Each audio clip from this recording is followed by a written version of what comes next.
homeless people. There's no Arab homeless. Come on, man. They know a little more than we thought.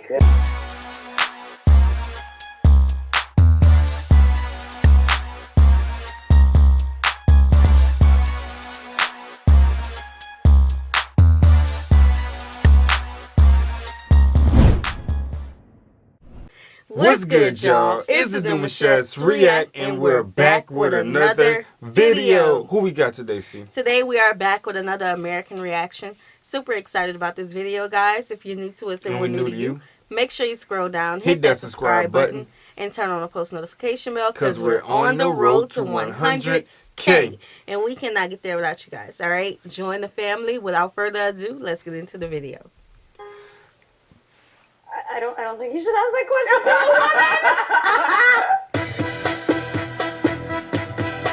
I wonder what the question was.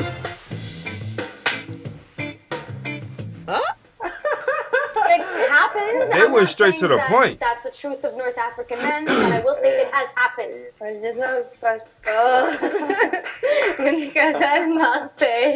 Yes, sometimes. Sometimes. Everybody who's not in the first world marries women and men for visa purposes. Let's be honest. It's all about coming to the first world. You try to get out of there. In there, not only men, actually, even women. And not only North Africans, all over the world. They being messy today.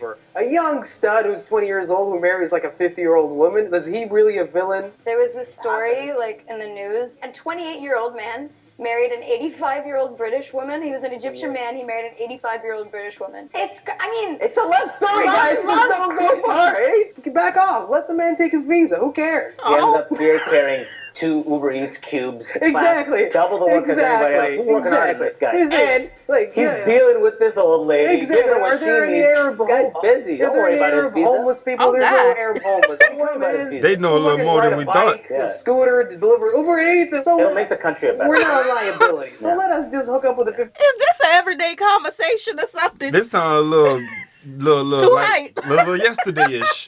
Like we talked about this already. It's too, like this is a common conversation. Right, like let him have his visa. He's with a 50-year-old woman. That's normal for us. Gosh. Year-old lady. But we are married for visa stuff.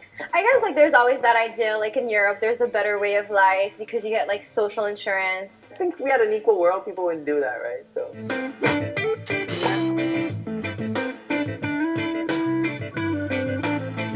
It's a really hard conversation and discussion. Egyptians will say they're Arab all day. Moroccans, they got the deep in French. They would say they're more Arab than a Sudani because it's like a complexion thing too. Majority is Arabic in North Africa, but we have other ethnicities like Berbers. We have like almost 60%. The real truth is that we are Berber because we were here like before the Arabs. You really are ruffling some feathers right now. Yeah. So I guess it sounds like they're going back to their first natural region of who they were as a first people. And then as you know, time go by, the scattering and all this and the third, and the upbringing of new religions and whatnot. So yeah, I see what they're going with this conversation. I'm just going to hold you accountable for anything that happens. 50-50. Oh! I don't think you should ask that question. She just... Truth. Yeah, it's true. Next question. Yeah. Wow. Yeah. He didn't want her to say definitely. nothing. If we're talking, like, there's a large percentage of them are, in my experience. I agree. I don't think it's their fault. I think they have to be that way. They won't let the woman like take the errands, for example, stuff like they don't cook. It's for women. The macho stuff is in that deep. The kind of like ownership stuff in relationships is in that deep. Yeah. They're very like possessive and they get very jealous. So it's like if you have other guy friends or stuff, it's like, who's this guy? Why are you going out with he ain't him? gonna say But nothing. I think other than that, they're good. He ain't gonna They're say very nothing. spoiled too. Yeah, I just think there's a lot of Man. men to deliver results, deliver money. Sometimes becomes very toxic. We need to definitely like encourage vulnerability in North African countries. Wow, 100% He true, didn't huh? say anything. Yeah, moment of silence for that brother because he was quiet, biting his tongue. He said, I am him. I am that topic. 100%. I see what's going on here. Yeah, I mean, ain't got nothing nice to say. Shut up. Yep. This backdoor the question. Oh, false. False. I think like North African women are very strong. False. I wouldn't say so. Not as much as like people like to think. I think women are very feisty and angry in North Africa. I mean, obviously, like I'm biased, right? Because I'm one of the feisty ones. But I see a lot of women who are very assertive in their own way. No, it's a myth.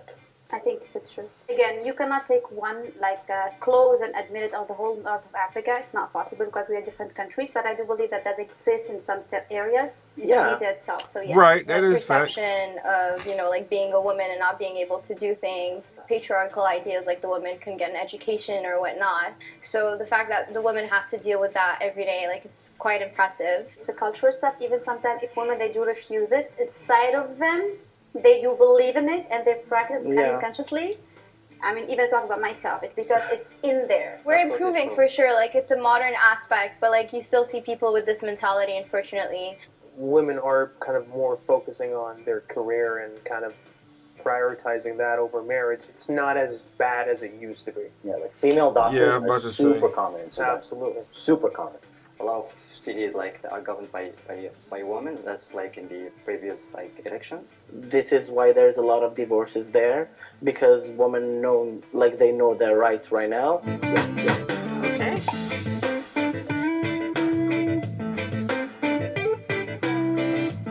No, she didn't go there. No.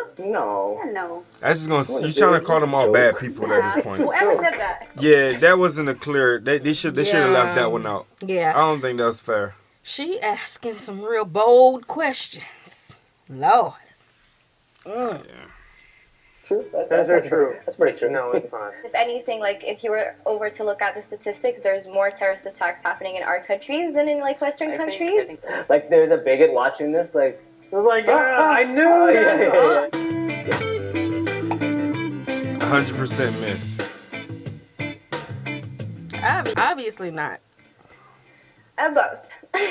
I would say yes, they are white, but not all of them. If you go to the north of Morocco, they're very, very white. They have those gorgeous green blue eyes. In the south, you'll find black people. The more you go south of Morocco, the darker you get. I call myself brown, but we're not brown. No, I think it's a myth because North Africans come from so many different backgrounds. Like my dad's family have the Turkish descent. My family too. Yeah, let them tell it.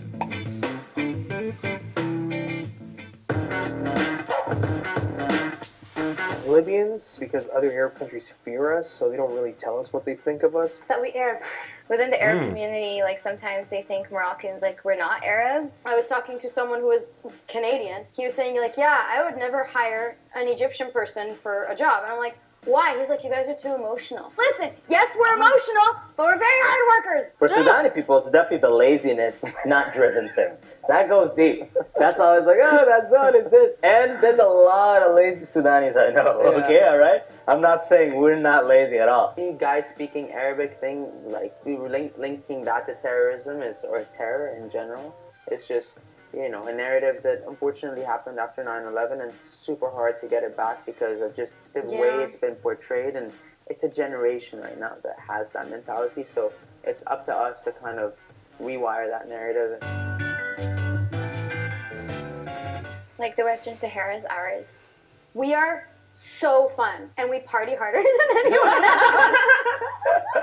And Egyptian youth, the new generation. Egyptian youth are so strong, they're so smart, they're so driven. Sudanis like to laugh, you know what I mean? They're not confrontational people. You're going to hear them shit talk before you hear them go up to a guy and be like, you know what I mean? It's location basically because it's on the border of the beach all over the country. You have Sahara, you have the beaches. It's a rich country, so guys, welcome anytime. You can see the art everywhere, in the food, traditional clothes. The architecture. Libyan people were very generous. Even if you don't want our generosity, we will abduct you and force you to stay the night and feed you. I can say that challenge in North America or your life for me was seeing someone fall down and hey, no, you don't touch until the ER comes. No, that's not how we work. There's something about our culture that teaches us to just be so kind and just be human. And I just love that in a world with social media where it just dehumanizes a lot of things. Our culture teaches us to be human. Hey guys, I hope you enjoyed the newest. Yeah, she was asking some questions today, y'all. Hey, y'all, so let's be a little cool in the comment section. Let's not blow it up because I know you got some things that you guys were going to say. But other than that, what you think, babe? This was a good one. I was surprised by some of the questions. Definitely. Yes, so. Definitely. Yeah, let's continue this conversation in the comment section below. Like this video, subscribe, turn on the post notification bell. We have enabled our super thanks if you like to support the channel that way, as well as our join feature to become a VIP member of the channel. Send in your reaction requests to our description box below. We'll see you soon. Peace.